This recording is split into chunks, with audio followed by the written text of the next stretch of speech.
From 90.7 WFAE, this is Newsworthy for Wednesday, May 27th, 2026. I'm Eric Teal.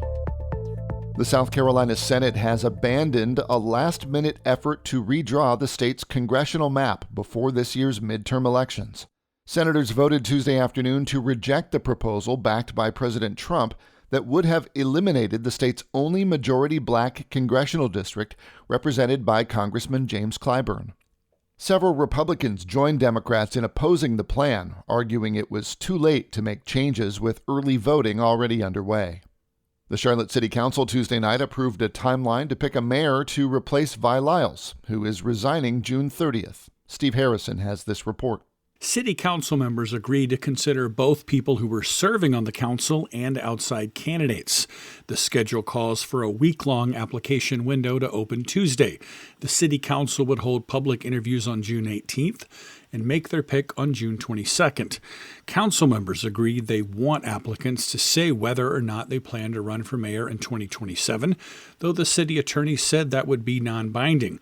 The person picked for mayor could change their mind and still run for office. Mayor Pro Tem James Mitchell sent council members an email over the weekend saying he wants the job. Whoever is picked will serve for 17 months. Steve Harrison, WFAE News. Charlotte City Council is considering a 150-day moratorium on new data center development. Zachary Turner has more from Tuesday's often raucous public hearing. No data centers! No data centers! A now familiar scene played out Tuesday night in Uptown. Around 50 anti-data center protesters gathered outside the Charlotte-Mecklenburg Government Center. Inside, 36 speakers brought their concerns about data center-fueled water use, electricity bills, and climate change before the Charlotte City Council in a packed main chamber. Most, including cybersecurity expert Ethan White, supported the moratorium. The 150-day moratorium is not a rejection of this technology. It's the city doing its job. But land use attorney Colin Brown struggled to make his comments against a moratorium heard over the crowd. I do think the data centers are becoming critical infrastructure for communities. I think so. I think they are just becoming like utilities and roads. City Council could vote on a moratorium as early as June 8th. Zachary Turner, WFAE News. The Charlotte-Mecklenburg Board of Education took a step Tuesday night toward a long-planned educator community, roughly 100 units of affordable housing for CMS educators. But there's still a long road ahead to building the long-planned project. James Farrell has more. CMS has been discussing this project since at least 2024. The concept has at times garnered pushback from teachers who call it a Band-Aid solution to low pay. Board member Shemaye Haynes said this was the board's way of addressing Charlotte's affordable housing crisis and wouldn't detract from advocating for better pay. I just want people to understand that this is a both-and kind of a situation. The board unanimously approved an agreement with nonprofit developer Innovative Housing Solutions Foundation, giving the option to lease a 7-acre parcel of land adjacent to Garinger High School. But IHSF still needs to secure funding. They have a year. The city of Charlotte has provided $1 million in pre-construction funds. Board Chair Stephanie Sneed described the project as a pilot program. James Farrell, WFAE News. The city of Charlotte set aside $100,000 last November to help households financially impacted by Border Patrol's crackdown. 6 months later, the city says none of that money was used. Julian Berger has more.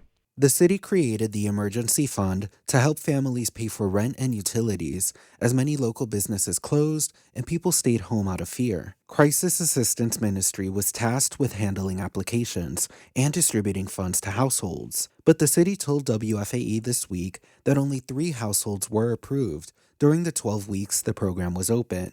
None received city money, and Crisis Assistance Ministry provided its own funds to these households. Carol Hardison with Crisis Assistance Ministry says the city's eligibility rules made the funding useless. The city dollars had a requirement that made their dollars unusable for this situation. The city required a person to be documented. Nobody who was documented sought these dollars. The city says the unused $100,000 was redirected to other housing assistance programs. Julian Berger, WFAE News. Airport workers and a local union are asking the city of Charlotte to hold a public review and push for higher pay before approving a new long-term lease agreement at the airport. Kenneth Lee has more. Members of Service Employees International Union Charlotte chapter held a press conference Monday ahead of Charlotte City Council's public hearing in Uptown. Airport workers are asking the council to give a 45-day public review period before signing the next lease. Airport workers have called on local leaders to increase wages, as some at the airport earn as little as $12.50 an hour. Workers have said this results in a poor work environment and high turnover at subcontractors who do vital work like clean planes between flights. Eric Fink, an associate professor of law at Elon University, said since the agreement is a lease, the city council can take action during the negotiations of the contract. When a city rents municipal property, including an airport, it acts essentially like any ordinary property owner and can negotiate a lease on mutually beneficial terms with the tenants. Last week, airport officials in the city made an agreement to continue lease negotiations of the next lease for at least 1 year. Kenneth Lee, WFAE News. A new program in Charlotte is helping community members recover during Stroke Awareness Month. Elvis Menayese reports. So go ahead and flex your foot as far back as you can. You're going to lift that leg. The stroke survivor class consists of improving residents' blood pressure, mobility, and flexibility. Darcy Pernell is with Back to Independence Rehab, the group behind the class. Everyone needs to exercise, not only to decrease any future stroke risks, but also to better ourselves, to be healthier, to sleep better, to maintain good weight management. The class started this year initially as a free 6 weeks pilot program. About 20 people registered to receive support. 66-year-old Mitch Muller is a stroke survivor. When I first got out of the hospital, I couldn't walk. I mean, my whole left side was paralyzed. So I've come a long ways. So again, it's very encouraging and very motivating to come here. Back to Independence Rehab hopes to partner with donors and community groups to help more survivors access the class. Elvis Menayese, WFAE News. Concord Police have identified a suspect in a nearly 18-year-old murder case. 43-year-old Johnny Stephen Talbert of Port Angeles, Washington, has been charged with 2 counts of first-degree murder and 1 count of robbery with a firearm. He's currently being held without bail in Washington state while awaiting extradition.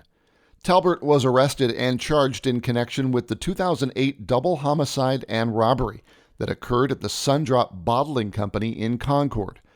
59-year-old Donna Barnhart and 44-year-old Daryl Knowles were pronounced dead at the scene.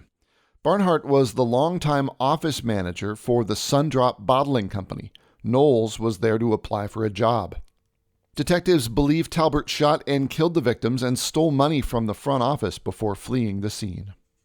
The number of homes sold in the Charlotte region fell again last month, dropping almost 3% compared to April of 2025. That's according to the latest data from Canopy, the Charlotte Area Realtor Association. Mortgage rates over 6%, rising costs, and inflation are behind the drop. But the average sale price for a home in Charlotte still rose to just over $522,000. And for Wednesday, May 27th, that's Newsworthy. I'm Eric Teal.